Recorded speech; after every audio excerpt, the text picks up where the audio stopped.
আসসালামু আলাইকুম সম্মানিত ভিউয়ার। দেখেন পার্কিং সিস্টেম কাকে বলে, কতটা স্মুথভাবে পার্কিং করা প্রতিটা গাড়ি কতটা স্মুথভাবে পার্কিং করা।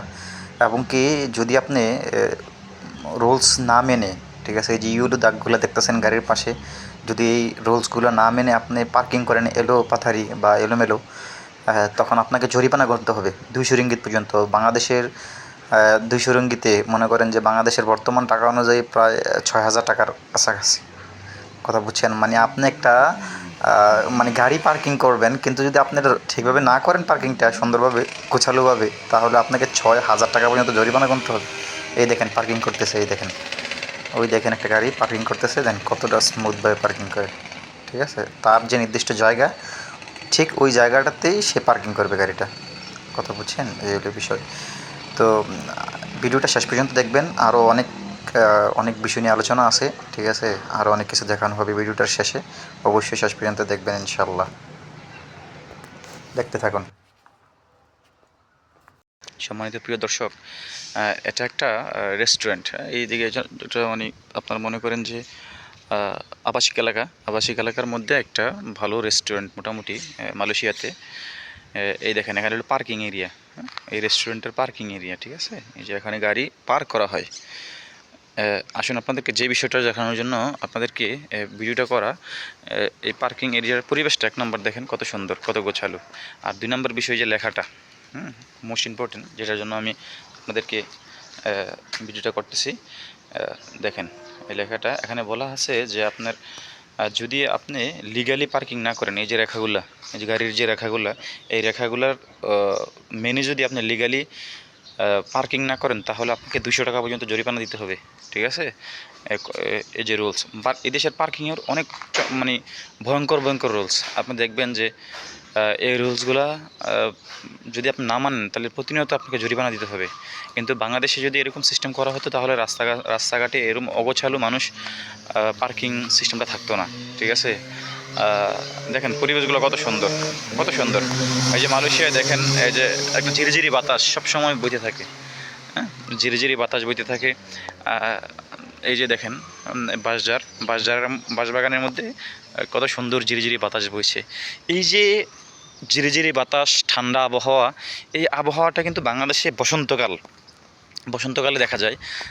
বাংলাদেশের মধ্যে বসন্তকালে এই এই আবহাওয়াটা কিন্তু দেখা যায়। যে ঝিরিঝিরি বাতাসের এই যে একটা সুন্দর আবহাওয়া, ঠান্ডা, এই আবহাওয়াটা কিন্তু বাংলাদেশের মধ্যে বসন্তকালে দেখা যায়। আর এই যে আবহাওয়াটা মালয়েশিয়াতে 12 মাসই থাকে, 12 মাসই এই আবহাওয়া। আমার মনে হয় যারা বাংলাদেশ থেকে 5 লক্ষ, 6 লক্ষ, 7 লক্ষ টাকা দিয়ে মালয়েশিয়া আসেন খরচ করে, তাদের মধ্য থেকে মনে হয় আমার একটা মনের একটা চিন্তা আর কি, যে 7 লক্ষ টাকা দিয়ে যদি আপনি মালয়েশিয়া এসে থাকেন, তাহলে আপনার 2 লক্ষ টাকা খরচ হয়েছে, আর 5 লক্ষ টাকা দালালরা নিছে এই আবহাওয়ার কারণে। মানে এই আবহাওয়াটা যে আপনি পাইছেন এখানে এসে, এটার দামে 5 লক্ষ টাকা। কথা বলছেন তো। যাই হোক, আজকে একটা বিষয় নিয়ে আপনাদের কথা বলার জন্য এখানে ভিডিওটা করা। এটা হলো পার্কিং বিষয়। দেখেন এই পার্কিংগুলো কত সুন্দর, রাস্তার পাশে, প্রতিটা সুন্দর রাস্তার পাশে। এটা কিন্তু একদম গ্রাম অঞ্চল, মালয়েশিয়ার একদম গ্রাম অঞ্চলের মধ্যেই একটা জায়গা। পার্কিংগুলো দেখেন, প্রত্যেকটা গাড়ির পার্কিং একদম স্পেসিফিক জায়গাতে করা। যদি আপনি স্পেসিফিক জায়গাতে না করেন, তাহলে আপনাকে জরিমানা গুনতে হবে 200 রিঙ্গিত পর্যন্ত। 200 রিঙ্গিত, বিভিন্ন জায়গায় বিভিন্ন রেট থাকে। ঠিক আছে, তো এই বিষয়গুলো আপনাদের খেয়াল করা দরকার। যারা মালয়েশিয়াতে, বাংলাদেশে অনেক মালয়েশিয়ান আছে যারা গাড়ি চালান, এবং এই বিষয়গুলো জানা দরকার।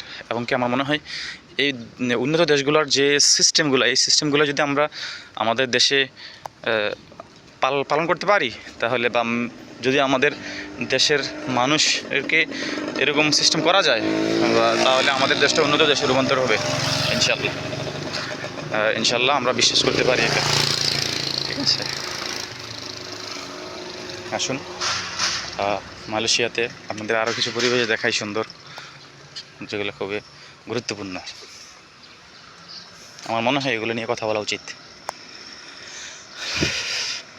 আসুন দেখেন,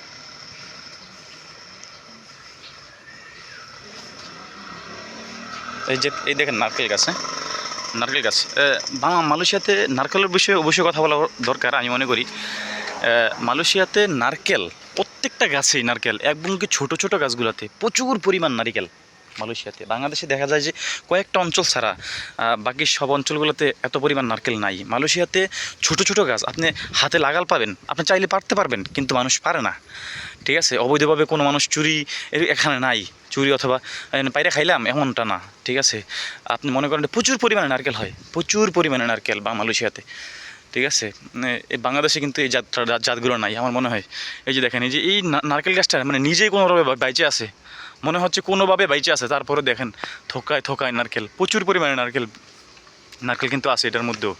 তো অতএব মালয়েশিয়াতে বিভিন্ন বিষয় মানে কথা বলার জন্য বহুত বিষয় আছে, বা দেখার মতো বহুত বিষয় আছে। আচ্ছা, আজকে এই পর্যন্তই, দেখা হবে অন্য একদিন অন্য একটা ভিডিওতে। আসসালামু আলাইকুম।